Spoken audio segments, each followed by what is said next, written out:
காலையில் டிஃபன் சாம்பார் பண்ணதுக்கு காய்கறி எதுவும் இல்லைன்னு கவலைப்படாதீங்க. பாசிப்பருப்பு இருந்தால் போதும், தக்காளி இருந்தால் போதும், சாம்பார் ரெடி ஆயிருங்க. ஸ்கூலுக்கு போகிற நேரத்தில் அவசரம் அவசரம்னு நம்ம காய்கறி தேடுறதோட இந்த மாதிரி டிஃபன் சாம்பார் பண்ணி பாருங்கள். ரொம்ப அட்டகாசமாக இருக்கும். நைட்டு டின்னருக்கு பண்ணலாம், காலையில் பிரேக்ஃபாஸ்ட்டுக்கு பண்ணலாம். வாங்க எப்படி பண்ணுறதுன்னு பார்க்கலாம்.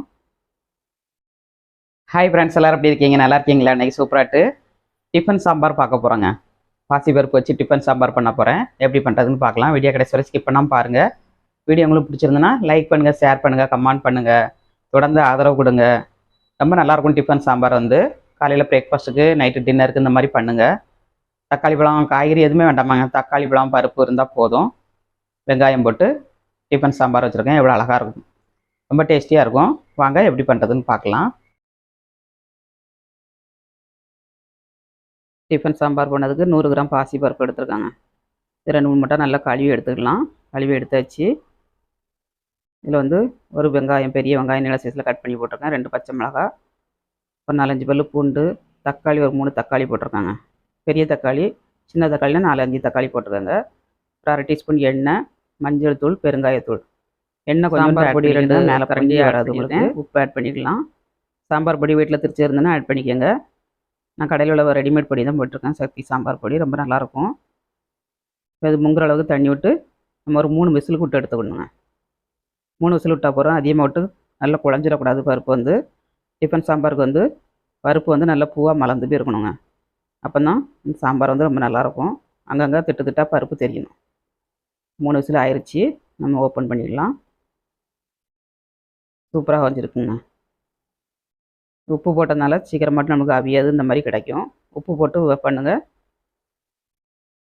குழஞ்சி போகாதுங்க பருப்பு வந்து. ஒரு கரண்டி வச்சு இந்த மாதிரி கடைஞ்சிக்கோங்க. அதில் என்னைக்கா கீரை மத்து, ஒரு விஸ்க் இருந்ததுன்னா இந்த மாதிரி கடைஞ்சி எடுத்துக்கோங்க. ரொம்ப மையாக கடைஞ்சிடாதீங்க, கொஞ்சம் குறன்னு இருக்கணுங்க. திட்டுக்கிட்டாக இருந்தால் தான் பார்க்கறதுக்கு நல்லாயிருக்கும் சாம்பார் வந்து.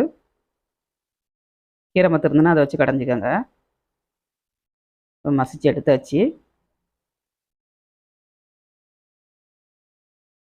இதை கொஞ்சோண்டு தண்ணி விட்டு நம்ம கழுவி எடுத்துக்கலாம். ரொம்ப தண்ணியாக வைக்காமல் கொஞ்சம் திக்காக வைங்க, ரொம்ப நல்லாயிருக்கும்.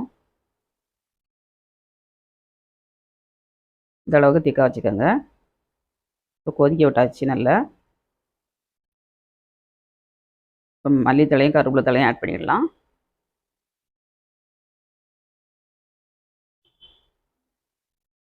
இப்போ இது மல்லித்தலையும் கருவேப்பிலை தலையும் போட்டு கொதிக்க விட்டு நம்ம இறக்கிட்டு தாளசம் பண்ணிக்கலாங்க. தாளசத்துக்கு கடாய் அடுப்பில் வச்சுருக்கேன். 1/2 ஸ்பூன் எண்ணெய் ஆட் பண்ணிக்கோங்க. 1/2 ஸ்பூன் கடுகு, ஒரு வரமிளகா, சின்ன வெங்காயங்க. சின்ன வெங்காயம் போட்டு தாளித்து ஊற்றுக்க ரொம்ப நல்லாயிருக்கும். கருவேப்பிலை ஒரு கொத்து ஆட் பண்ணிக்கோங்க. நல்லா ஃப்ரை ஆயிடுச்சு. சாம்பாரில் ஆட் பண்ணிடலாம்.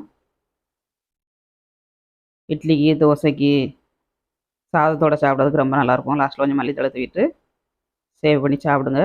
மீண்டும் நெக்ஸ்ட் வீடியோவில் சந்திப்போம்.